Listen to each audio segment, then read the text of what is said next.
안녕하세요. 오후장 파워업 박미라입니다. 6월 18일 화요일 순서 시작하겠습니다. 오늘 밤이면 미국의 FOMC 회의가 이틀간의 일정으로 열리게 됩니다. 최근 시장의 흐름을 보면 그 경계감을 그대로 반영하고 있는데요. 오늘 우리 시장은 다행히 반등이 나오고 있습니다. 어제 급락했던 코스닥 지수가 상승폭을 더 확대하는 모습인데요. 이 코스닥 쪽에서 외국인의 수급이 들어오고 있습니다. 오늘 업종별 보면 자동차 관련 종목들 강세를 띠고 있는 상황입니다. 자, 오늘도 1시 20분부터 종목 상담 진행되고 있죠. 보유하고 있는 종목이 오르거나 내리고 있는 경우 주저 마시고 연락 주시면 되겠습니다. 무료 문자 번호죠. 013-3366-0110번, 전화는 02-3153-2619번으로 참여하실 수 있겠습니다. 자, 화요일 오후장 외국인의 매도가 더 나오고 있는데요. 강동석 앵커와 시장 흐름 살펴보고 돌아오겠습니다. 시황 중계석 연결합니다.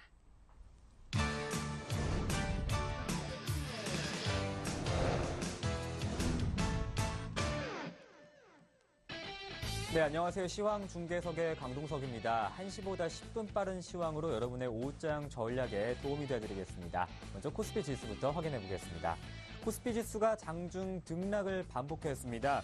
최근 주요 투자자들의 움직임에 비해서는 오늘 외국인과 기관의 매매 동향을 보면 그렇게 뚜렷한 움직임을 나타내고 있지는 않습니다. 먼저 미국의 FOMC 결과 후에 좀 움직여야겠다는 것으로 풀이가 됩니다. 오늘 코스피 지수는 1887로 상승 출발했습니다. 현재는 4.9포인트 상승한 1888선에서 움직이고 있는데요. 장중에는 1872선까지 내려가면서 연중 최저점을 찍기도 했습니다. 하지만 1888선까지 오르기도 했는데 이렇게 등락을 반복하고 있는 코스피 지수입니다. 먼저 수급 한번 살펴보시겠습니다.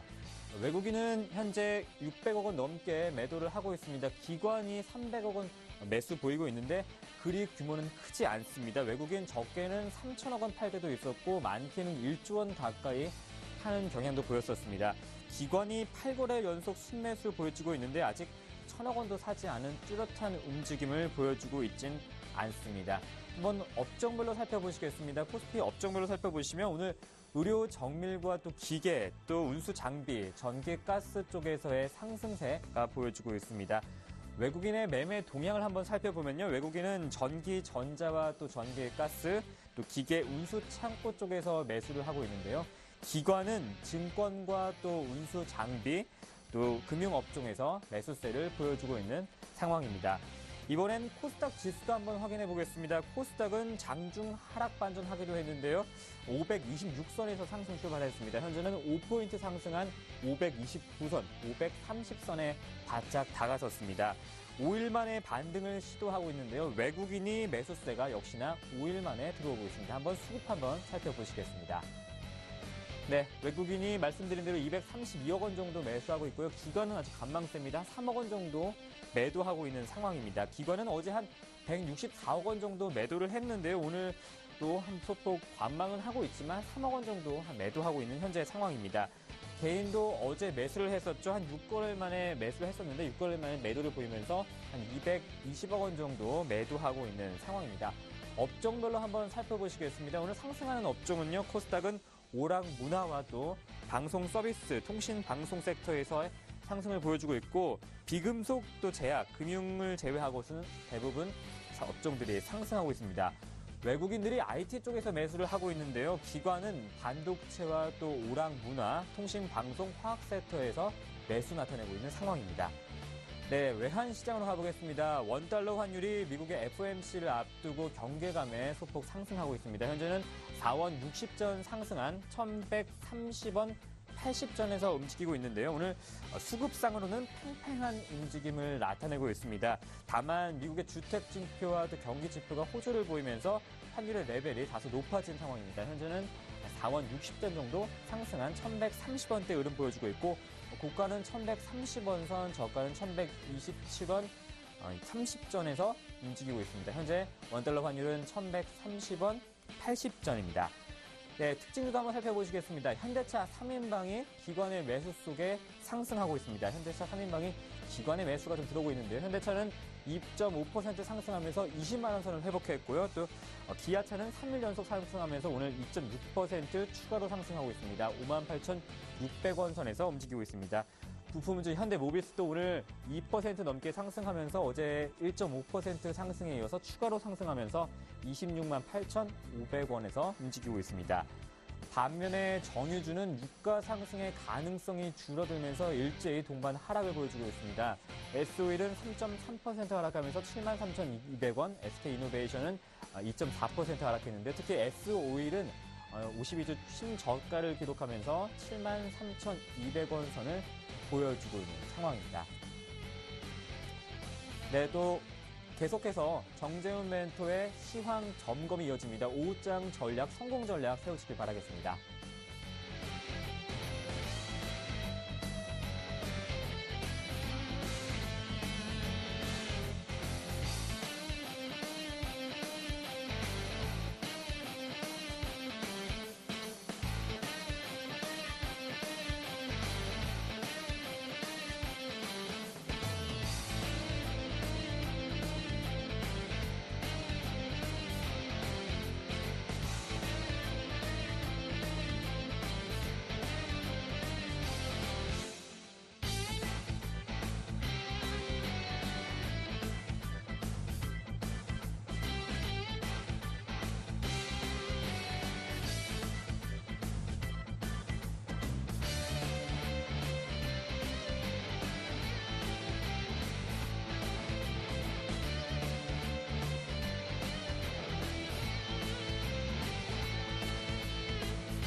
네, 보다 자세하게 시장 흐름과 특징주 정리해보겠습니다. 샘플러스 정재훈 멘토 나오셨네요. 안녕하세요. 안녕하십니까. 예, 오늘 그래도 코스피 지수가 전략 후 강의 모습을 보이고 있습니다. 장 초반에는 연중 저점을 기록하기도 했는데요. 일단 FOMC 회의를 앞두고 관망세가 나오는 건 알겠는데 오늘장 체크 포인트부터 한번 정리를 해볼까요? 예, 일단 기관 쪽의 매수와 그다음에 외국인 쪽의 매수, 특히나 코스닥 시장 쪽 같은 경우는 외국인 쪽에 강한 매수세가 좀 유입이 되고 있는 그런 상황들입니다. 좀 화면을 보시면서 좀 말씀을 좀 드리도록 하겠는데요. 지금 현재 코스닥 시장을 좀 보시게 된다면 외국인 쪽에서 240억 정도의 매수세가 유입이 되고 있다라는 얘기입니다. 대부분 다 매도는 일단 개인들이 좀 차지하고 있는 부분들이 좀 특징적이다라고 좀 보셔도 좋을 것 같고요. 그렇게 된다면 외국인 쪽에서 매수를 해주고 있는 종목군들, 특히나 이런 코스닥 쪽 섹터 같은 경우라면 상당히 좀 매수 강도가 강하게 나타나고 있는 그런 상황들이기 때문에요. 일단 외국인 쪽에서 매수를 해주고 있는 종목군들 위주로 좀 관심을 가져야 된다 보셔도 좋을 것 같고요. 일단 반등은 일단 추가적으로 좀 이어질 수 있다라고 좀 보셔도 좋을 것 같습니다. 선물 쪽이나 아니면 옵션 쪽 시장도 마찬가지로 현재 하방 쪽보다는 상방 쪽으로 어느 정도 베팅을 해주고 있는 그런 상황이기 때문에 네. 반등은 조금 더 이어질 수 있다라고 좀 보셨으면 좋겠습니다. 예, 그럼 오늘 좀 코스닥 쪽에서 외국인의 순매수세가 닷새 만에 유입되고 있는데 이런 외국인의 수급 조금 더 이어질 것이다라고 예측을 해봐도 괜찮을까요? 예, 일단 외국인 쪽에서의 매수를 해주는 부분들이 연속성이 있는지 없는지는 좀 더 열어봐야 될 것 같습니다. 단순히 기술적인 반등의 흐름들이 좀 더 이어질 것임은 일단 확실한데요. 우선적으로 기관 쪽에서의 어느 정도 매수에 유입이 되느냐의 부분들이 좀 따져봐야 될 것 같습니다. 우선적으로 이 외국인 쪽에서 매수를 해주고 있는 종목군들 중에 특징적인 그런 종목군들을 좀 보게 된다면은 오스템 임플란트라든가 인프라웨어, 시가총액 그 외국인 8위에 좀 기록이 돼 있고요. CTC 바이오라든가 모드투어 이런 종목군들이 좀 있는데요. 대부분 다 실적과 연계된 종목군들 그리고 중국 시장과 관계된 그런 종목군들이다라고 좀 보셔도 좋을 것 같습니다. 지금 현재 외국인 쪽에서 매수를 해주고 있는 그런 종목군들 중에서 게임비라는 기업 같은 경우도 있는데요. 이 부분들을 좀 더 배제를 해놓고 봐야 된다라는 부분들 그리고 대부분 종목군들이 상승을 해주고 있다라는 부분들 그렇다면 지금 현재 거래소 시장보다는 코스닥 시장들이 좀 더 강하다라고 좀 보시는 게 좋을 것 같습니다. 네, 이렇게 좀 실적과 중국 모멘텀에 기대해서 외국인의 수급이 유입되고 있다라고 정리를 해주셨는데 다음으로 시총 상위 기업들의 2분기 예상 실적이 속속 나오고 있습니다. 좀 주목해 볼 만한 업종이 있다면 어느 업종일까요? 여전히 IT와 자동차 쪽을 좀 볼 수가 있을 것 같습니다. 최근에 이 삼성전자 상당히 좀 안 좋은 얘기가 나왔음에도 불구하고 2분기 실적이 전분기 대비해서 약 20% 이상 증가할 것이다라는 그런 보고서가 좀 나온 게 있는데요. 여전히 IT 섹터가 좀 상당히 강한 모습들이 전개가 될 수 있다라는 부분들입니다. 뿐만 아니라 SK 하이닉스나 LG 전자도 마찬가지로 어닝 서프라이즈를 좀 예상하고 있는 부분들, 결국 실적적인 측면을 보게 된다면 환율적인 리스크가 어느 정도 안정화돼 있기 때문에 실적에 대한 기대감은 한층 더 높아질 수 있다라고 좀 보셔야 될 것 같습니다. 반면에 좀 안 좋은 부분들도 있는데요. 정유 섹터나 화학 섹터는 여전히 좀 안 좋은 그런 모습들이 나타나고 있다라고 좀 보셔야 될 것 같습니다. SK 이노베이션이나 S-오일 등 정유사 부분들은 실적이 좀 저조한 부분들이 좀 나타나고 있는데요. 여전히 계절적인 비수기가 좀 진행이 되고 있는 그런 상황들이고요. 경기에 대한 확실성이 없기 때문에 여전히 수요가 좀 감소가 되고 있다라는 그 부분들을 좀 포인트를 맞추셔야 될 것 같습니다. 거기에 따라서 국제 유가도 약세의 흐름들이 좀 지속되고 있는 그런 상황들이기 때문에 여전히 정유업종 2분기 실적이 좀 불투명하다라고 좀 보셔야 될 것 같습니다. 자, 그럼요. SK 이노베이션이나 S-오일 연일 52주 신저가를 기록하고 있는 종목이기도 한데 보유하신 분들은 좀 빠져나오는 전략이 필요할까요? 어떻게 보시나요? 일단 이게 단기적인 흐름으로 봤느냐 아니면은 중기적인 흐름으로 봤느냐 이게 좀 중요할 것 같습니다. 차트를 좀 보시면서 잠깐 좀 말씀을 좀 드리도록 하겠는데요. 지금 SK 이노베이션 일봉 차트입니다. 일봉 차트인데 거의 밑에까지 내려왔습니다. 하단권까지 내려왔는데 지금 현재 여기서 따라서 매수를 해야 될 부분들이냐 이 부분들이 좀 관건인데요. 지금 현재 단기적으로 좀 보셨다면 어느 정도 종목 교체를 해볼 필요성이 있다라고 좀 말씀을 드리고 싶고요. 좀 여유 있게 보시는 분들, 좀 중기적인 관점으로 좀 보시게 된다면 일봉을 보다는 월봉 차트를 좀 보시는 게 좋을 것 같습니다. 적어도 월봉 기준에서 20개월 선까지는 어느 정도 좀 장기적인 흐름으로 봤을 때 20개월 선까지는 추가적으로 반등이 좀 나올 수 있다라고 좀 보셔야 될 것 같고요. 경기가 회복되게 되면 당연히 유가가 상승하는 흐름들이 나타날 것이고 공장의 가동률 또한 증가가 될 것이기 때문에요. 그러한 부분들을 놓고 봤을 때는 좀 여유 있게 보시는 게 좋겠다라고 좀 말씀드리도록 하겠습니다. 네. 자, 오늘 시총 상위 종목 보니까 자동차 관련주들의 상승이 눈에 띄는데요. 오늘장 특징주가 있다면 어떤 종목들이 있는지 정리해 볼게요. 예, 일단 첫 번째로는 일단 전력 저장 장치 ESS 관련주들이 좀 상당히 탄력적으로 움직이고 있는 그런 상황들입니다. 원전 가동이 중지가 되면서 전력 가동에 대한 그런 수급의 비상이 좀 생겼었는데요. 이러한 부분들 때문에 지금 이제 관련주들이 상승을 해주고 있는 그런 모습들입니다. 현재 ESS에 대한 시장 규모를 보게 되면 현재 10조 6천억 규모인데요. 이게 2020년도가 되면 58조 원 규모로 좀 상당히 좀 큰 폭으로 성장할 것이다라는 그런 기대감이 좀 작용하고 있다라고 좀 보셔도 좋을 것 같습니다.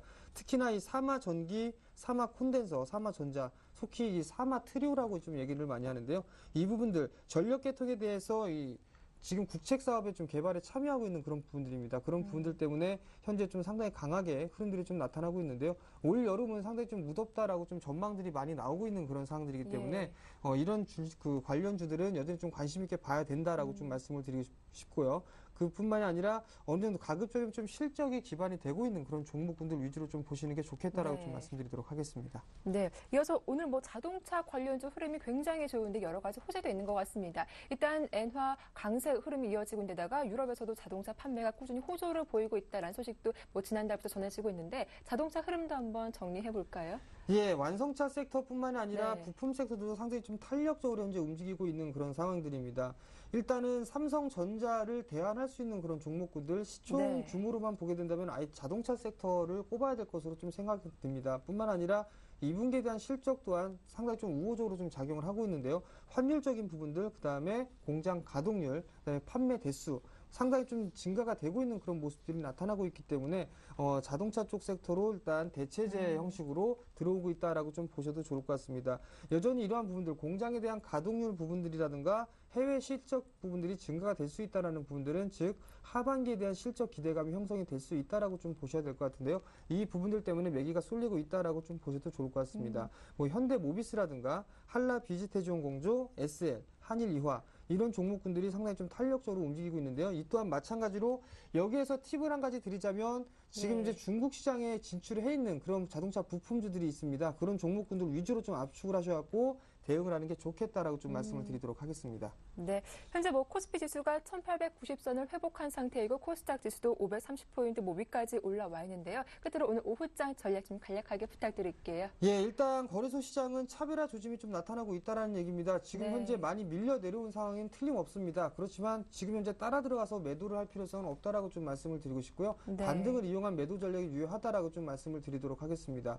지수 목표치는 약 1940포인트 정도를 설정해놓고 대응을 하시면 좋겠다라고 좀 말씀을 드리고 싶고요. 일단은 거래소 시장은 좀 보유 관점으로 말씀을 드리도록 하겠고요. 코스닥 시장 같은 경우도 마찬가지입니다. 일단 반등의 목표치는 537포인트에서 545포인트 정도로 설정하시는 게 좋을 것 같다라고 좀 말씀을 드리고 싶고요. 외국인들의 매수를 해주고 있는 종목군들을 좀 유심히 좀 보셨으면 좋겠다라고 좀 말씀을 드리고 싶고요. 한 가지 더 보자면은 지금 이제 기관 쪽에서도 매도가 나와주고 있는데 아마 오늘 같은 흐름들 속에서는 매수로 좀 더 전환되는 그런 모습들이 나타날 겁니다. 그렇다면 외국인과 기관 쪽 동시에서 매수를 해주는 그런 종목군들이 상당히 좀 시장에서 측면으로 보게 된다면 수익률적인 측면이나 아니면 리스크적인 측면이라 봤을 때 더 양호할 것이다라고 부분들 체크를 해보시는 게 좋을 것 같습니다. 네, 이렇게 정재훈 멘토와 오늘 시장 흐름에 대해서 좀 자세하게 정리해봤습니다. 도움 말씀 고맙습니다. 감사합니다. 자, 이어서 김도영 멘토의 선물왕 주쌤이 이어집니다.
네, 선물 시장 동향과 전략까지 세워보겠습니다. 선물왕 주쌤 김도영 멘토 만나보겠습니다. 안녕하세요. 네, 안녕하세요. 네, 현재 선물 시장 흐름 짚어주시고 또 자세한 오후장 전략까지 함께 살펴봐 주시죠.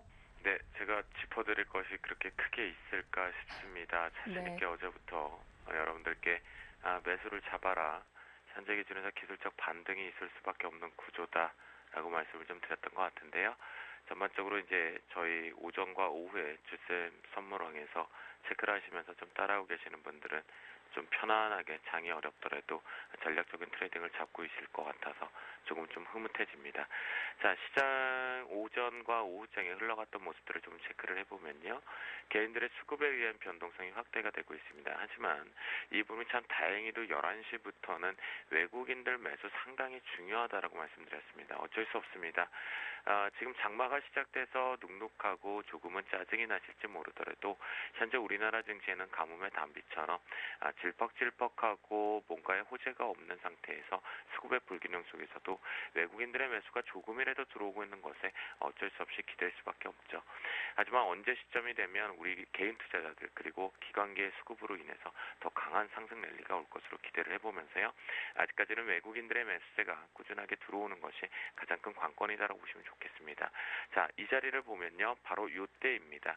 이 11시 부근에서 바로 변곡이 시작이 되면서 우상향 쪽으로 외국인들 트레이딩 쪽으로는 조금 매수세가 유입이 되면서 상승폭을 폭을 좀 확대할 수 있다라는 그 폭의 변동성을 주었기 때문에 눌린 매수를 잡으신 분들이 수익 구간을 좀 챙기실 수 있는 부분이겠고요.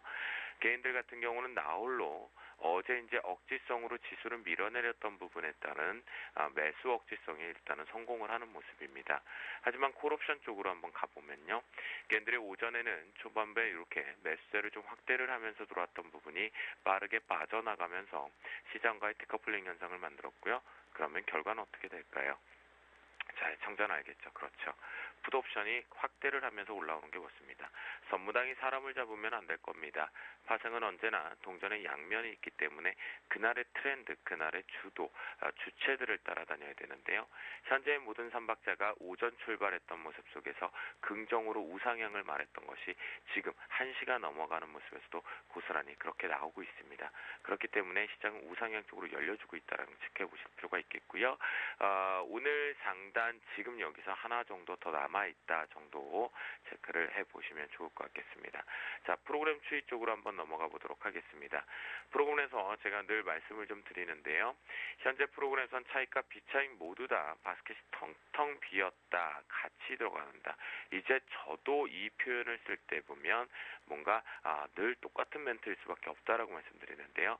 하지만 오늘 같은 경우는 오후장에서 비차익 쪽에서 그렇게 많이 들어오진 못하고 차익 쪽에서 그리고 비차익 쪽에서는 매도 압박이 확대가 됨으로 인해도 영향력이 자막에서 미비하다, 매도 우위일 뿐이다 라고 말씀을 좀 드렸는데요.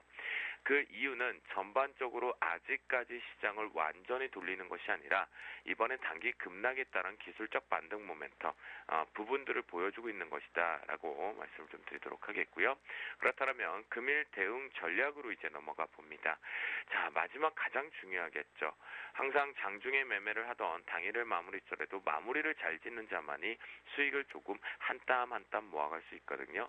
저희가 주센방에서 열심히 매매를 선물 쪽으로 트레이딩을 잡는 것도 한 땀 한 땀 자산을 불리기입니다. 그래서 개인들의 매도가 확대가 되면 될수록 자신 있고 야무지게 매수 눌림 매수를 잡자입니다. 결국 개인들이 여기서 만약 매수 전환이 되어버린다면 지금의 상단이 잠시 뒤에 보여드리겠지만 고점으로 인식될 수 있는데요. 그 부분 쪽에 본다면 앞자리, 그러니까 세 자리 중에 맨 끝자리인 1자리 중에서 247.70의 지금의 고점이 248점대 쪽으로 좀 올라갈 것으로 그것이 오늘의 정상적인 상승의 레인지다라고 보시면 좋을 것 같겠고요. 자, 차트를 보면서 말씀드립니다. 차트장에 보시면요. 자, 지금은 저희가 이 모습을 좀 보여드리도록 하겠는데요. 10분봉 차트를 가지고 좀 보도록 하겠습니다. 가장 중요했던 오전장에서의 지지력 자리를 지켜주면서 우상향이 올라오는 모습이었고요. 244.75입니다. 이 부분 어제의 하단 밴드보다 조금은 낮지만 억지성이 발휘되는 부분 속에서 결국 변곡 레인지 주셈의 레이더망을 절대 피해가지 못하고 들어오면서 눌린 매수 전략이 좀 맞아지는 모습이었고요. 그분의 종가상 강력 지지 가능성 나오기 때문에 이번 추세는 상승 쪽으로 계속 열어져 있다라고 바라보시면 좋겠고요. 금일자리 변곡점 최종적으로 체크하면요. 여기서 조금만 더 올라가서 248.15 오전과 마찬가지입니다. 그 이유는요. 올라가긴 하지만 지금 속도론 쪽으로 봤을 때 수급적이 강화되지를 못하고 있어요. 그러다 보니 마지막 상단 부분을 일단 248.15 정도의 욕심을 부려보자 정도이다. 라고 말씀드리겠고요. 절대 양봉 따라잡으면 잘 하다가 또다시 괜히 짜증을 섞을 수밖에 없는 마감이에요. 그거 잘 체크하시고 어제도 그랬으니까요. 그래서 중간 밴드 잡아드리면 246.30이다 라고 말씀을 좀 드립니다. 중요 변곡 구간에서 하단 부분에 있을 때 저희가 계속해서 전략을 말씀드렸던 것은 눌림 매수 잡아라. 뒤도 보지 말고 지금은 상승마디로 가야 된다. 그런 부분 체크해 보시면서요. 하단 밴드 종가상 244.75. 자, 현선물 동반, 선물 매매를 하지 않은 분도 선물의 종가를 보고 이 부분이 유지가 되면 내 종목 가겠구나, 조금 더 가겠구나 보시면 좋을 것 같겠고요. 선물 트레이딩 하시는 분들 현재 옵션 시장의 변동은 나오지만 먹을 잔치들이 없습니다. 먹거리가 좀 없기 때문에 선물적인 트레이딩을 좀 집중을 하시면서요. 기술적 반등 그렇게 큰 건 없습니다. 아직까지 하지만 앞자리가 1800대에서 1900대로 바뀌고 초반부까지는 올라갈 자리 있으니까요. 오늘 종가까지도 눌린 매수 포지션을 잡으면서 대응하시면 행복한 투자, 즐거운 시간이 될 것으로 판단합니다. 네, 자, 상단은 더 열려있다. 변곡점 자리 잘 체크하시면서 대응하시길 바라겠다라는 말씀까지 들어봤습니다. 도움 말씀 고맙습니다.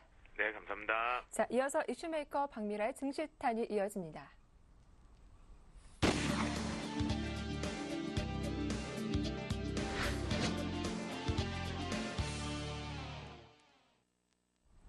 네, 이슈메이커 박미라의 증시탄 시작하겠습니다. 미국의 연방공개시장위원회 FOMC 회의가 우리 시간으로 오늘 밤 개최됩니다. 이 회의 결과와 버냉키 의장의 발언은 목요일 공개될 예정인데요. 단연 큰 화두는 양적 완화 축소겠죠. 과연 이번 회의에서 어느 정도 일단락 될 것으로 기대가 모아지고 있는 상황인데 자세한 이야기는 LCM투자증권의 최희승 차장 연결해서 들어보도록 하겠습니다. 안녕하세요. 네, 안녕하십니까. 네, 이 월가수도 전문가들마다 의견이 좀 다른 것 같습니다. 일단 결과를 보고 대응해 봐야겠지만 이번 FOMC 회의 크게 주목해 봐야 할 점 어떤 것들이 있을까요? 네, 지금 FOMC 일단은 첫 번째로 Q3 그러니까 양적 완화 3차 양적 완화 관련해서 축소의 명분이 될 최근 노동시장 지표 개선이라든가 이런 관련 코멘트들을 주목을 해봐야 될 것 같고요. 지금 벤 버냉키 의장이 지난 5월 22일 날 경제가 호조를 보이면은 양적 완화 축소를 논의할 수 있다 이런 발언이 나온 이후에 이제 신흥국 시장에서 급격하게 이제 유동성 축소가 일어나면서 좀 먼저 이게 선반영하는 것이 아니냐 이런 우려들이 계속 지금 지속되고 있는 그런 부분과 연계를 해서 좀 볼 수 있을 것 같고요.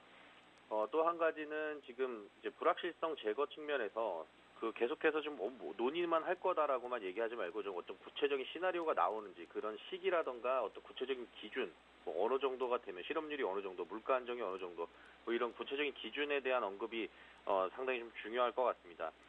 전문가들 지금 월스트리트의 전문가들 얘기를 기사로 접해본 결과 최근에 나온 가이드라인은 연준이 지금 QE3를 시작할 때 명분이었고 이제 출구 전략의 기준이었던 실업률이 이제 7% 이하, 물가 상승률이 3% 이상 이런 기준이 있었는데요. 최근에는 이런 기준에 이런 가이드라인에는 지금 현재 미국 경제 회복 속도가 지금 부합되지 못하고 있다는 그런 점들 때문에 어떤 새로운 가이드라인이 제시된다던가 내지는 지금 가이드라인 충족하지 못하기 때문에 시기를 언제까지는 최소한 양적 완화 축소 논의하지 않겠다라던가 이런 구체적인 언급이 좀 있어야 될 것 같습니다. 지금 그리고 이제 또 사실 우리가 좀 간과하고 있는 부분이 지금 월스트리트 저널의 존 힐셀렌스라는 FED 전문 기자가 한 얘기인데요. 지금 사실 FED 연방제도의사에서 경제 전망에 대한 부분들이 더 중요하다. 지금 양적 완화 축소냐 유지냐 이런 부분들에 앞서서 이런 부분이 더 중요하다라고 보는데 지금 현재 지난 3월달에 연준에서 내놓은 경제 성장 전망치가 올해 성장률이 한 2.6%, 내년에는 3.2% 정도 된다고 지금 나왔는데 사실 어떤 이제 민간 전문가들의 예상치보다 좀 상당히 좀 높게 측정이 된 부분이 있습니다. 따라서 이런 부분들이 오히려 좀 상대적으로 이런 부분들을 좀 고평가 시켜놓은 부분이 상대적으로 실망감으로 나오면서 양적 완화 유지가 될 가능성이 좀 높지 않을까. 따라서 이런 기준에 대한 부분이 가장 좀 FOMC에 어떻게 지금 이런 기준과 지표들의 향후 전망을 해석하느냐 이런 부분들이 중요할 것 같고요. 지금 이 부분은 좀 너무 앞선 얘기인 것 같은데 금리 인상과 관련된 어떤 코멘트 여부 이런 부분들도 이번 FOMC 회의에서 주목해 봐야 될 점들인 것 같습니다. 네, 사실 시장이 가장 두려워하는 게 불확실성이겠죠. 잘 해소가 되면 좋겠는데 이 과거 1904년과 2004년에도 출구 전략 사례가 있었습니다. 과거와 이번 출구 전략 좀 어떻게 다른지 비교해 볼 수 있을까요? 네, 일단은 출구 전략 가장 먼저 떠오르는 게 이제 금리와 관련된 그런 얘기를 하지 않을 수가 없을 것 같습니다. 아주 과거로 돌아간다면 2차 세계대전 전에 있었던 세계 경제 대공황 때 뉴딜 정책 이런 부분들 금리뿐만 아니라 이제 전쟁이 나면서 어떤 경제 호황을 맺는 특수한 상황도 있었고요. 근데 이제 그런 사례는 좀 특수한 경우고 실질적으로 이제 정책과 관련된 어떤 사례를 좀 살펴보면은 1980년대 말에 이제 미국 저축대부조합 파산과 관련해서 계속해서 이제 경기가 마이너스로 지속이 되니까 미국 연준에서 기준금리를 8.25에서 5.25로 3%포인트를 내렸습니다. 그 이후에 경기가 좀 살아나고 또 이제 자연스럽게 인플레이션 압력이 좀 높아지니까 다시 1년간 금리를 3에서 6%로 3%를 또 올렸습니다. 문제는 이 시기에 경기가 회복된, 그러니까 사실은 어떻게 보면은 이제 표면상으로 회복이죠. 이런 회복이 되면서 신흥국 쪽에 이제 유동성 자금들이 급격하게 이제 들어갔던 것들이 이제 빠져나오기 시작하고, 특히나 이제 가장 큰 피해를 봤던 게 이제 뭐 멕시코 같은 경우에는 국채 투매가 나면서 국가 부도 위기까지 가는 그런 상황이 이제 나왔었고요. 물론 이제 당시에는 이제 이런 1980년대라는 그런 특수성 때문에 이와 관련된 어떤 시장 경고나 뭐 이런 지금과 같은 이제 시나리오 예측 이런 것들이 지금보다는 좀 활발하지 못했고, 이런 것들이 좀 부족했기 때문에 좀 벌어진 일이었다. 뭐 이렇게 전문가들은 전망을 하는데, 저는 뭐 크게 생각이 좀 다른 편입니다. 뭐 경고를 했다고 해도 크게 달라질 건 없었을 거고요. 뭐 경고했으면 뭐 어떻게 했겠습니까? 뭐 경고한다고 해서 뭐 매도할 걸 안 하고 이런 건 아니기 때문에 뭐 요즘과 같이 오히려 미리 호들갑을 좀 떨지 않았을까라는 생각이고요. 좀 다른 나라들 좀 살펴보면은 뭐 아이슬란드 같은 경우에는 유럽에 상당히 좀 강국이었는데 2000년대 초반에 이제 물가 상승이 우려되면서 이제 선진국 시장에서 이제 금리 인상을 줄줄이 이제 하게 되면서 미국 연방준비제도 이사회 FED 같은 경우에도 2004년 6월달에 이제 1%의 기준금리를 2년 동안에 17차례에 걸쳐서 5.25까지 올렸고요. ECB에서도 이제 비슷하게, 그리고 이제 이런 기축통화국들이 이제 금리 인상이 계속되니까 어떻게 되겠습니까? 유동성이 이제 글로벌 유동성이 축소가 되겠죠. 그래서 이런 부분들이 이제 신흥국을 중심으로 캐리 트레이드 자금이 대규모로 이제 유출이 되면서 뭐 아이슬란드도 이제 금융위기를 맞게 됐고요. 1994년도 멕시코 외환위기 때도 마찬가지로 이제 미국이 기준금리를 인상하면서 3%대까지 3%에서 6%대까지 3%를 인상을 하면서 이제 캐리 트레이드 자금이라든가 이제 유동성이 급격하게 멕시코 시장에서 유출되면서 경상수지 악화, 그리고 이제 아까 말씀드렸던 이제 국채의 이제 대규모 매도로 인해서 이런 이제 부도 위기까지 맞는 그런 상황들이 있었습니다.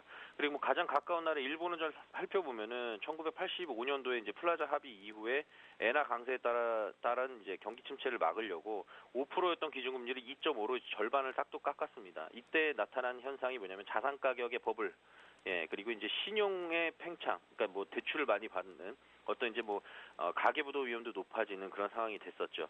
그러다가 경기 과열을 막기 위해서 4년 뒤에 1989년도에 3.25를 시작으로 해서 1990년 1년간 대략 한 6%대까지 기준금리를 약 한 2.75% 올리면서 자산 버블이 순식간에 붕괴가 되면서 부실채권이 늘어나고 금융기관들이 이제 도산하고 실물 경제 침체로 이어지는, 그렇게 시작된 게 지금 한 20년 정도 흘렀다는 얘기죠.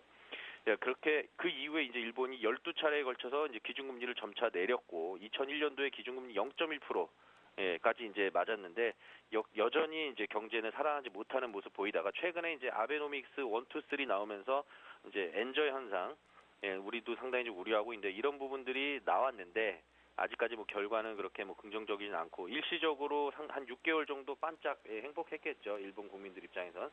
근데 지금은 다시 한번 이제 지옥행으로 가고 있는 그런 모습을 보여주고 있습니다. 그래서 이런 부분들이 정책적인 어떤 과거의 사례를만 봤을 때 상당히 좀 부정적인 게 맞고요. 이거는 히스토리이기 때문에 뭐 부정할 수 없는 얘기겠죠. 부정할 수 없는 그런 이제 제도약하지 못하는 그런 모습 보였다는 점에서 지금 시장도 상당히 좀 호들갑을 떠는 이유도 이제 바로 그런 이유가 될 수 있을 것 같습니다. 과거 사례로 봤을 때는 상당히 좀 부정적이다라는 게 이제 결론이 되겠습니다. 네, 이렇게 여러 국가들의 사례를 말씀해 주시면서 자세하게 말씀을 해 주셨습니다. 자, 사실 가장 궁금한 건 이번 출구 전략의 열쇠를 쥐고 있는 버네키 의장의 송대겠죠. 유동성 정책을 펴면서 증시가 오르는데 일단 부양의 1차적 목표는 이뤘는데 실물 경제 회복은 충분하지 않은 상태죠. 과연 버네키 의장이 원하는 거는 뭐라고 볼 수 있을까요? 네, 지금 뭐 앞서 과거 사례에서도 살펴보셨다시피 그동안에 이제 버냉키가 재직하는 동안에 경제 위기를 좀 극복하고 원하는 만큼의 어떤 성과, 예를 들어서 뭐 이제 실업률을 하락 안정시킨다던가 이제 물가를 일정 수준으로 안정시킨다던가 이런 뭐 벤 버냉키의 이제 업적을 바탕으로 출구 전략이 실행될 경우에 이제 출구 전략이 이제 과거 문제점, 굉장히 부정적인 이제 문제들이 많았었는데 이런 부분들이 이제 보완해 간다면은 버냉키는 아마 그 21세기 세기의 경제 수장이었다는 점을 부각시킬 수 있을 거고요. 이제 그런 부분들이 버냉키가 개인적으로는 이제 원하는 바가 아닐까 싶고, 이런 시나리오 못지않게 지금 현실적으로 이루어질 수 있을지 뭐 이런 부분들은 좀 미지수입니다만, 다른 한 가지는 지금 QE 1, 2에서 나왔듯이 양적 완화의 후유증이 상당히 좀 큽니다. 경기가 오히려 후퇴해버리고 오히려 실업률이 증가했다라는 점, 이거는 이제 팩트죠. 근데 이제 버냉키는 3차 양적 완화를 이제 시도를 했습니다. 이런 부정적인 효과에도 불구하고요. 어떤 이런 부분들은 단순한 어떤 경제 논리뿐만 아니라 정치적인 이슈가 좀 개입되지 않았을까라는 개인적인 생각을 하는데, 뭐 칼럼에서 이런 부분을 저도 이제 보고선 인용을 해드리는 부분인데요. 뭐 중국 경제 성장률이 지금 양적 완화 3차 양적 완화 작년 9월 달인데, 그때 당시만 해도 이제 중국 경제 성장률이 그래도 일시적으로 금융위기 때문에 꺾였지만 다시 한번 두 자릿수로 올라올 거다. 뭐 이렇게 되면서 이제 고성장세가 이제 한풀 좀 꺾였던 그런 시기입니다. 그런 예상들이 나올 정도로 작년 9월에 3차 양적 완화 카드를 들고 나온 버냉키의 속내가 아마 그 중국에 대한 뭐 견제에 대한 그런 의미도 있지 않았을까. 뭐 한국처럼 이제 신용 등급이 강등됐던 국가들의 신용 등급을 일정 수준 또 회복시켜줬고요. 이런 부분들이 동시에 진행됐다는 점에서 뭐 정치 논리가 전혀 없지는 않았지 않을까 하는 의구심이 좀 들고요. 그만큼 지금 뭐 미국은 중국을 견제하지 없을 만큼 그 두려운 존재를 인식한다는 그런 말씀이고요. 뭐 이런 부분들은 뭐 추측입니다만, 뭐 지금 버냉키가 원하는 것이 무엇인지를 알아내려는 이 시도 자체도 추측이기 때문에 뭐 제 추측에 이견이 있으시더라도 이해를 해주시기 바라겠고요.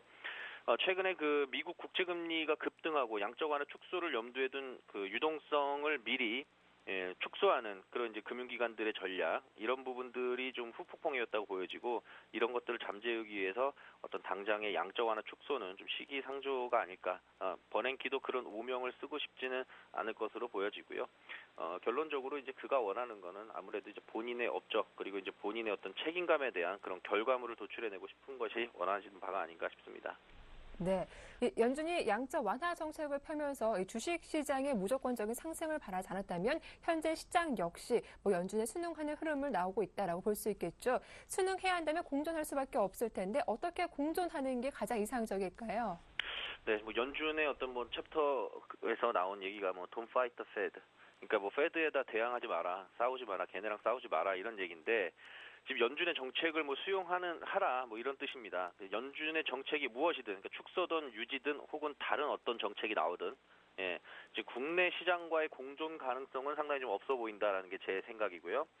그리고 또 한 가지, 뭐 양적 완화 축소보다는 유지가 그나마 공존할 수 있는 방법이다. 따라서 전반적으로 축소든 유지든 어떤 공존할 수 있는 그런 여지는 상당히 좀 불투명하고 부정적이다라고 일단 결론부터 말씀드리고 시작을 하겠습니다. 지금 양적 완화 유지할 경우에 신흥국 시장으로 돈이 들어올 수가 없습니다. 이미 들어왔고 이미 들어온 데다가 더 들어올 수가 없는 상황이고요. 양적 완화 유지를 한다는 얘기는 뭐냐면 미국 시장 계속 간다는 얘기거든요. 그러면 그 돈이 우리나라 시장으로 오겠습니까? 저 같아도 미국 시장으로 가서 투자를 할 것 같습니다. 신흥국으로 돈 안 들어올 거고요.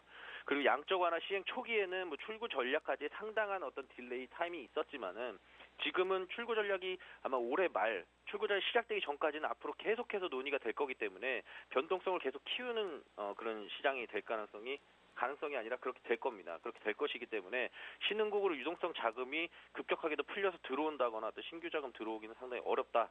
따라서 유지를 해도 신규 자금 유치가 어렵기 때문에 주식시장은 상당히 좀 어려워질 수 있다라고 보고, 그리고 지금 일부 전문가들 계속해서 지금 우리나라 증시 뭐 PBR이 어떠고 PER이 어쩌고 저평가 메리트 계속해서 지금 우러나는데 상당히 좀 안타깝다는 생각입니다. 저도 좀 지금 흥분을 했는데, 뭐 언제부터 가치 투자를 본인들이 그렇게 해왔는지 모르겠는데요. 시장의 밸류에이션만으로 시장의 흐름을 예측할 수는 절대로 없다고 보여집니다. 시장을 움직이는 힘은 결국은 돈이고, 그게 이제 유동성이라는 이제 좋은 말로 포장이 돼 있을 뿐이죠. 그 돈을 움직이기 위해서는 미국이나 선진국 이제 뭐 기축통화국들이 정책 기조를 어떻게 세우냐를 따라가야 되고, 그것이 바로 공존이라고 생각하고, 최소한 그거를 따라가는 것이 공멸하지는 않는 길이라고 저는 생각하기 때문이고요. 지금 돈의 흐름으로 봤을 때 밸류에이션 매력 때문에 돈이 들어온다? 상당히 좀 어불성설이라고 생각하고요. 최악의 시나리오는 양적 완화 축소가 만약에 나온다 그러면 과거 사례에서 살펴봤듯이 굉장히 부정적으로 흘러갈 가능성이 있습니다. 신흥국은 물론이고 선진국 시장까지도 거의 뭐 핵폭탄급 충격을 각오해야 하는 만큼 좀 공멸의 시나리오가 나오는 거기 때문에, 그럴 경우에는 정말 뭐 제2의 금융위기 분명히 찾아올 수 있고, 어떻게 보면 그 이후에 우리는 기회가 생기게 되겠죠. 그래서 지금 현재는 V자 반등으로 급격한 어떤 반등보다는 일부 종목들에 대해서 좀 차별적인 투자는 좀 가능한 상황, 그리고 시장만 본다 그러면 일단 좀 굉장히 보수적으로 대응을 해야 되는 그런 상황인 것 같고요. 그 정책적인 어떤 공존에 있어서 우리나라 시장은 자이든 타이든 타이에 의한 부분이 크겠지만 공존하기는 상당히 좀 어렵다라고 보여집니다. 네, 이제 좀 우리 쪽으로 시선을 돌려보면 전략을 잘 세워봐야겠죠. 보수적으로 대응해보는 게 좋겠다라고 말씀하셨는데 요즘 들어서 2분기 예상 실적도 나오고 있거든요. 좀 어떻게 보시는지요? 네, 2분기 실적과 예. 관련해서 지금 관련 기사들 상당히 많이 나옵니다. 그럼 네. 시장이 반등할 때 뭘 사야 되느냐, 이런 부분인데요. 반등할 때 어떤 단기적인 차익이라도 좀 노려보자는 측면에서 그래도 말씀을 드려보면 IT 업종 같은 경우에는 이제 삼성전자 지금 얘기를 안 할 수가 없을 것 같은데 삼성전자 실적이야 무난할 것으로 예상을 하고 있고 최근에 실적 올해 가장 좀 폭발적인 실적 성장을 기대할 수 있는 게 이제 SK 하이닉스, LG 디스플레이 정도가 좀 나올 것으로 보여지는데 삼성전자 얘기 조금 하자면 지금 6월 7일부터 삼성전자 갤럭시 S4의 실적이 어쩌고 저쩌고 하면서 외국인들 지난 7일부터 해서 2조 400억을 팔았습니다. 삼성전자만. 삼성전자의 외국인 보유 비율이 거의 50% 육박하는 수준이었기 때문에 이 정도 팔았다고 해서 삼성전자가 박살이 나지는 않는데 문제는 이거죠. 이제 기관이 같은 기간 동안에 4,795억 정도 삼성전자를 이제 받아줬습니다. 물량을. 터무니없이 부족한 수량인데요. 그럼 나머지는 개인이나 다른 주체에서 이제 매수를 했다는 얘기고. 문제는 기관이 이제 외국인 매도를 이렇게밖에 대응할 수 없는데 이제 구조적인 문제가 있는데 국내 주식형 펀드에 이제 10% 룰이라는 게 있습니다. 한 종목에 이제 포트폴리오 집중되는 리스크를 막기 위한 어떤 이제 한 종목의 전체 자산의 10% 이상 편입하지 말라는 그런 룰인데요. 이런 부분들 때문에 지금 코스닥 매도 엄청나게 했죠. 기관이 현금 많이 갖고 있습니다. 총알 많이 갖고 있어도 삼성전자 매도하는 물량 그대로 다 받지 못하는. 그러니까 지금은 무슨 얘기냐면 이제 앞선 질문들에 대한 답변에서 연결되는 얘기인데 실적만 가지고 종목을 대응하지 말라는 얘기입니다. 이제 수급적인 부분 반드시 체크를 해야 되고요. 밸류에이션만 갖고 지금 시장 대응할 수 없다라는 거를 다시 한번 좀 말씀드리기 위해서 말씀드렸고요. 자, 다만 그래도 반등이 나오고 트레이딩 할 수 있는 전통적으로 이제 실적은 배신하지 않는다라는 그런 관점에서 말씀드려 보자면 2분기에 앞서 말씀드린 이제 SK 하이닉스라든가 LG 디스플레이 이거는 2분기뿐만 아니라 올해 계속 좋아질 수 있는 그런 기업들을 말씀드린 거고 2분기의 실적이 호전될 수 있는 그런 종목들은 LG U+, 하이닉스 말씀드렸고요. 그리고 KH 바텍이라든가 우주 일렉트로, 액토즈 소프트 그리고 이제 민간 발전과 관련된 GS라든가 그리고 이제 CJ ENM, SK 텔레콤 이런 종목들이 있을 것 같고요. 그 영업이익이 지금 10%가 넘을 거라고 지금 예상되는 기업들 그리고 이제 올해에도 순이익 증가나 성장세가 유지되는 기업으로 꼽을 수 있는 게 이제 현대차라든가 대림산업, 만도, LS, KT, 금모타이어 이 정도를 좀 꼽을 수 있을 것 같습니다. 그래서 지금 시장이 현재 11포인트 정도 반등을 하고 있는데 아직은 좀 미약한 수준입니다만 수급 상황 잘 체크하시고 이런 종목들 수급 들어오는지 여부를 잘 체크를 하셔야 될 것 같고요. IT에서는 이제 하이닉스나 LG전자 정도로 트레이딩을 한번 해보시면 좋을 것 같고요. LG전자 상당히 많이 빠졌다가 오늘 양봉되고 있습니다. 간말에 3.8% 상승해주고 있는데 삼성전자 트레이딩하기 어렵습니다. 하이닉스나 LG전자 보시고요. 자동차에서는 현대차, 만도, 금호타이어 정도를 주목해 볼 필요가 있을 것 같고요.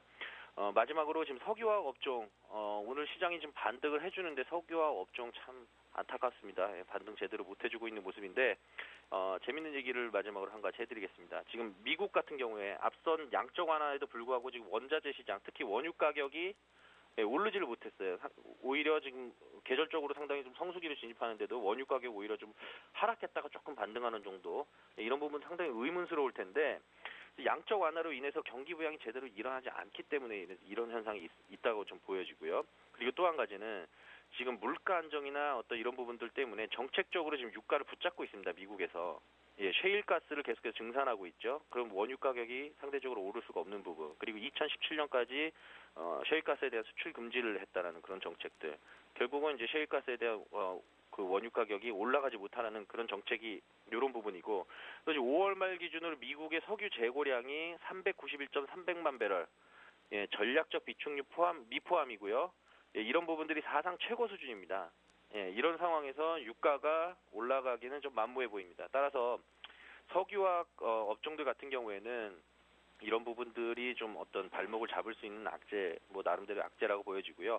다만 이제 국내만 따졌을 때 국내 에너지와 관련돼서는 이제 전력 수급 비상과 관련된 종목들이 그나마 좀 반등할 가능성이 좀 높다라고 보여지는데 지금 민간 발전 계열사들 갖고 있는 뭐 GS라던가 뭐 SK 에너지 뭐 이런 SK 이노베이션이죠. 이런 종목들 네.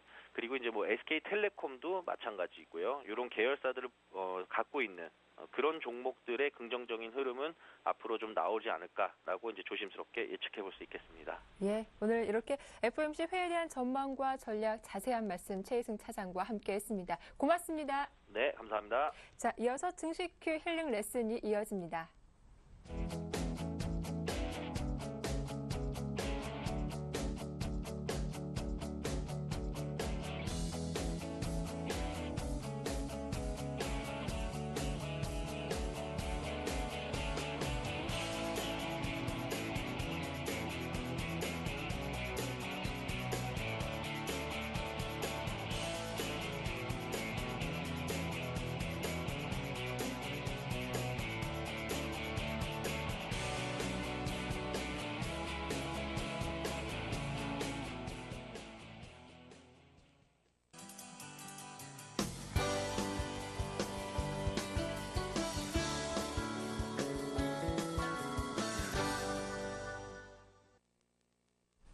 네, 증시큐 힐링 레슨 시간이 돌아왔습니다. 오래 기다리셨죠? 오늘도 최선을 다해서 상담 도와드리겠습니다. 자, 도움 말씀 주실 정태근 팀장님 먼저 소개해드릴게요. 팀장님 안녕하세요. 네, 반갑습니다.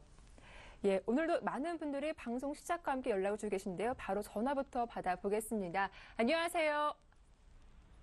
안녕하세요. 네, 시청자님 반갑습니다.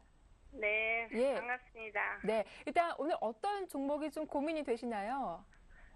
제가 롯데케미칼 네. 20만 원에 100%. 롯데케미칼 20만 원의 비중이 100%시라고요? 네. 좀 매수하신 지 일단 꽤 됐고 현재가가 15만 원대 움직이고 있어서 네. 손실이 좀 많이 크세요. 자꾸 내려가네요. 네, 최근 뭐 화학 업종에 대한 이야기도 좀 안 좋게 나오고 있고요. 네, 시청자님. 그런데 이 롯데케미칼은 어떻게 매수하신 거세요? 그냥 이제 단기 반등 노려서 그냥 네. 했었는데 네. 생각보다도 계속 내려가. 알겠습니다. 좀 목소리 들어보니까 힘이 많이 없으신 것 같은데요. 바로 상담 도와드릴게요. 네, 고맙습니다. 네, 팀장님. 네. 네, 안녕하세요. 네, 안녕하세요. 네, 반갑습니다. 반갑습니다. 예. 일단은 목소리가 너무 힘이 없으신데, 예. 일단은, 전화를 하셨으니까, 궁금한 거라도 좀 푸시고요. 궁금한 거 풀고, 네. 그리고 시원하게, 뭐, 가져가든 아니면 매도를 하든, 이렇게 좀 결정을 한번 해보자고요.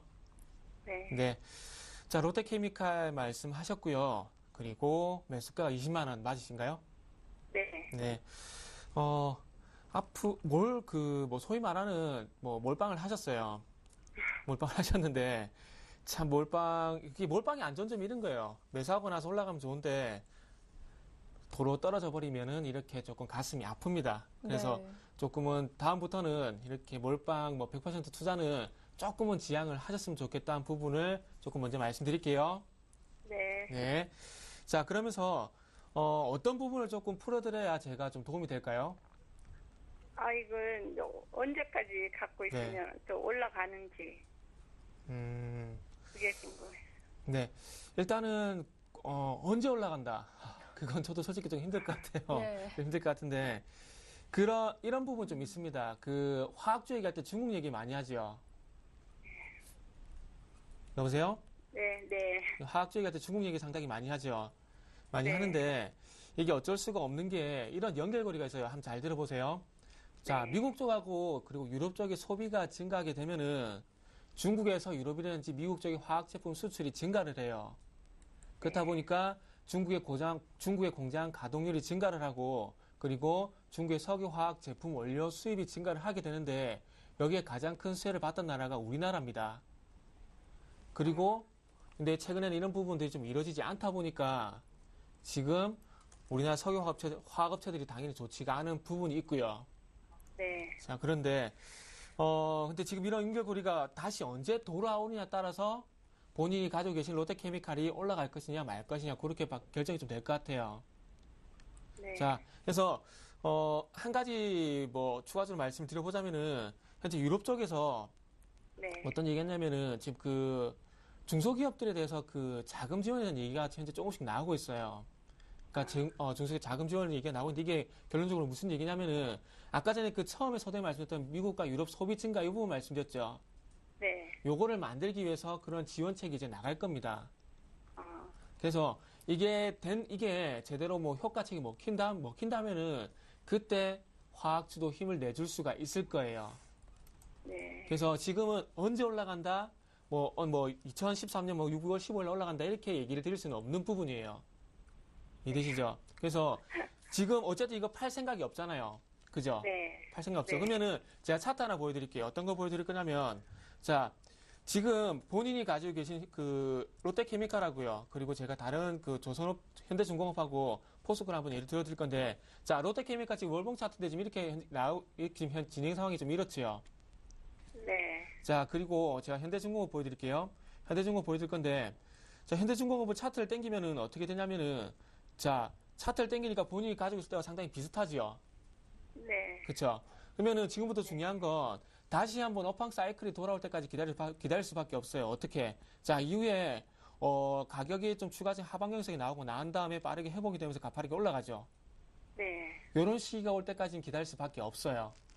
아, 근데 중요한 건 지금 빠지고 있기 때문에 어느 가격선에서 하방 경색이 나올지는 아직 알 수가 없다는 겁니다. 근데 지금 이 현대중공업을 보게 된다면은 가파르게 상승을 시작하는 부분 있죠. 여기 캔들 길이가 길어지는 부분 있죠. 네. 여기가 지금 현재 15만 원인데 15만 원부터 출발해갖고 출발했던 주가가 다시 한번 15만 원까지 내리고 난 다음에 다시 올라가죠. 네. 자, 요거 잘 기억하세요. 잘 기억하고 롯데케미칼 돌아와 볼게요. 자, 요것도 잘 보시면은 자, 캔들 길이가 지금 보시면 아시겠지만 네. 10만 원대부터 이제 그 10만 원대부터 해서 지금 이제 캔들 길이가 길어지죠. 네. 그러면 요것도 한 10만 원까지 일단 빠졌다가 바닥을 잡고 올라갈 가능성이 있다는 겁니다. 아, 이거는 그렇게 될 가능성도 있고 안 될 가능성도 있지만은 조금 전에 현대중공업에서 보셨듯이 네. 만약에 현대중공업과 같이 가격 조정이 다 나오고 난 다음에 반등을 주는 그런 비슷한 유사점에서 보게 된다면은 롯데케미칼도 그렇게 될 가능성이 있다는 거예요. 자, 다른 것도 한번 예를 들을게요. 자, 포스코예요. 자, 포스코도 잘 보세요. 요것도 자, 캔들 길이가 길어지는 시점까지 내려왔다가 다시 올라갔죠. 자, 잘 보세요. 네. 2007년도에 70만 원까지 갔었다가 가격 조정 받았는데 결국에는 변동성이 커지는 25만 원까지 내려왔다가 이후에 바닥 잡고 다시 올라가죠. 어쨌든. 그러니까 지금 현재 롯데케미칼도 지금 이렇게 될 가능성이 있다는 겁니다. 그래서 중요한 건 지금 추가적으로 더 하락할 가능성은 분명히 있어요.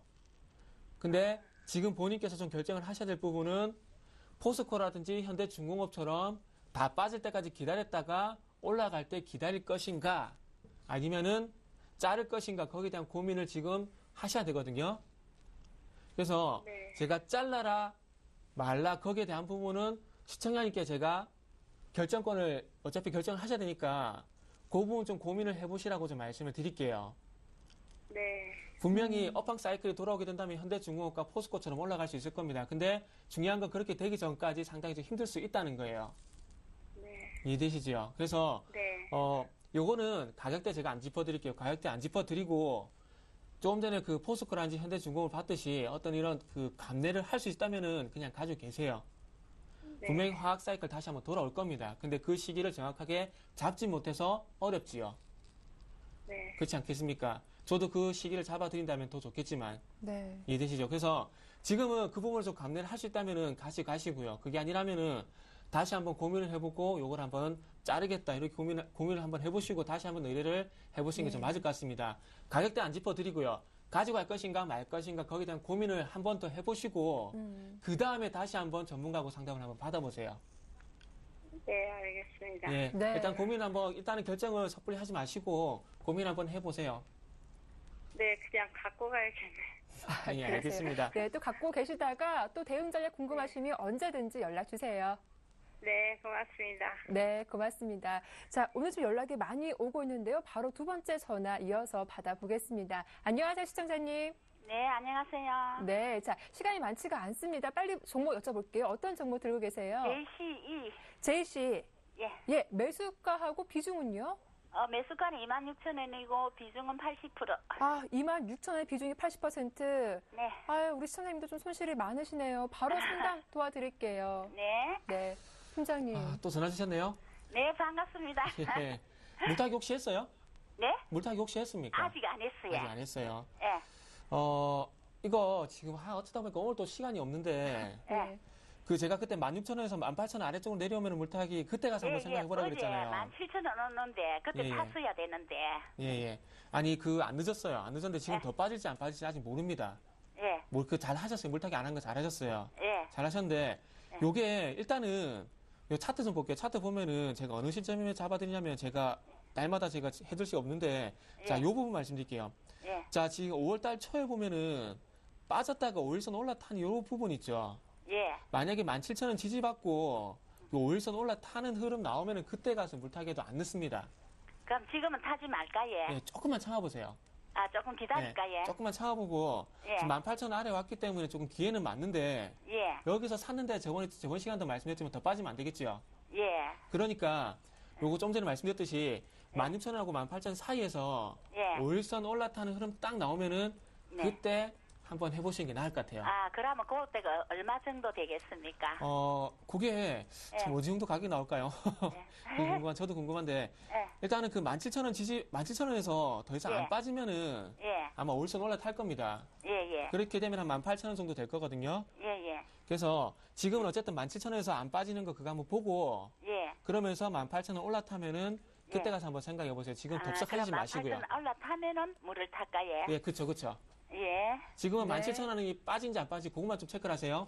예. 네, 전화 주셔서 예, 고맙습니다. 감사합니다. 예. 네. 자, 오늘도 상담 시간이 부족하네요. 안타깝지만 상담은 여기서 마쳐야겠습니다. 정태근 팀장님, 오늘도 수고 많으셨습니다. 고맙습니다. 감사합니다. 예, 오후장 파업 여기서 마치겠습니다. 내일 보다 알찬 내용으로 이 시간에 다시 인사드릴게요. 함께해 주셔서 고맙습니다.